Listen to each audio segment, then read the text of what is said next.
1, 2, 3, let's learn together. Numbers are fun for me and you. Welcome to the Book Doctor channel. We are going to look at some questions on differential equations. The first problem that we shall look at is to verify solutions.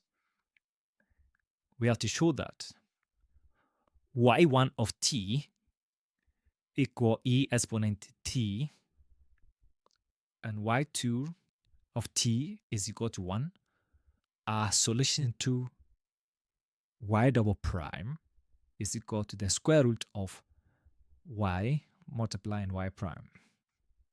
But y of t, which is equal to e exponent t plus 1, is not. Good. For a differential, for an equation to satisfy a differential equation, then it will be the solution of the equation. So check whether y of t, y1 of t, and y2 of t all satisfy the differential equation. And also show that yt, which is equal to e exponent t plus 1, does not satisfy. Note that y of t, which is et plus 1, is just a linear combination of y1 and y2. Good. Now, let's start. y1 is defined as e exponent t. We'll find the first and second derivatives. So we'll differentiate this function. When you differentiate the exponential function, it doesn't change unless otherwise the exponent is also a function. Then you have to multiply by the derivative or the exponent. But here the exponent is t. So the first derivative will still be e exponent t. Then y1 double prime is still e exponent t. Good. That means when we substitute the values into the equation, the expressions into the equation, for y double prime, we should get e exponent t. So let's do the substitution. The differential equation is y double prime is equal to the square root of y multiplying y prime. So we substitute these values and see whether the square root of y multiplying y prime will yield e exponent t. If it yields e exponent t, then y1 is indeed a solution to the differential equation. Good. What is y? Y is e exponent t. And what is y prime? Y prime is also e exponent t. Let's simplify this expression further. The two expressions are multiplying.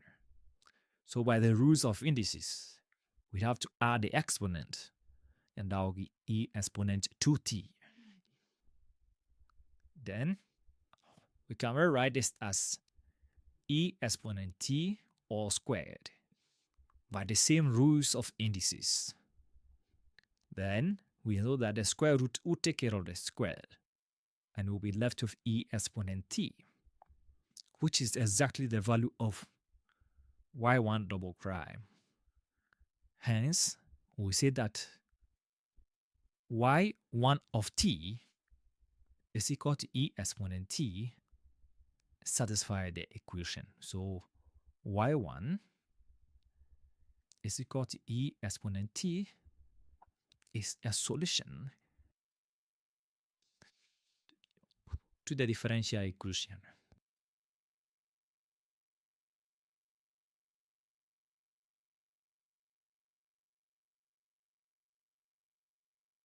Let's look at y2.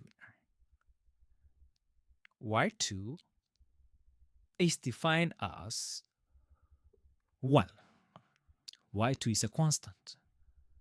So we'll differentiate this constant to get the first derivative and that is 0. We'll differentiate of that again to get a second derivative, and that is 0. So if y2 is also a solution, then y2 double prime should be equal to the square root of y2 multiplying y1 prime. Let's substitute and see whether it is indeed a solution to this differential equation. y2 is 1, multiplying y1 prime, which is 0. And then we're going to have the square root of 0, and that yields 1. So indeed, y2 double prime is also 0, as we can see here. So we can conclude that y2 is equal to 1 is a solution to the differential equation. Now let's look at their linear combination. So that is just y is equal to e exponent t plus 1. So y prime will be e exponent t. Y double prime will still be e exponent t. Good. So let's substitute this into the differential equation and see the results. Y multiplying y prime. Okay. So this will be the square root of e exponent t plus 1 multiplying e exponent t. When you open the bracket, I'm going to have e exponent 2t, when e exponent t multiplying e exponent t, and this will be e exponent t. Good. Good. So there's no way we can simplify this expression to obtain e exponent t unless otherwise e exponent t is 0. Unless otherwise e exponent t is 0. But here it can be 0. So since e exponent t is not 0, this does not satisfy the ODE because we should have obtained e exponent t for the second derivative. No, the left-hand side is second derivative. So when we substitute and we got the value of the second derivative, we would have said that the y is also a solution to the differential equation. So we can conclude that y is not a solution to the differential equation. Good. What this tells us is that the differential equation is not a linear differential equation. Because for linear differential equation, when we have two solutions that satisfy the differential equation, then their linear combination will also be a solution to the differential equation. But here, y1 is a solution, y2 is a solution, but the linear combination is not a solution.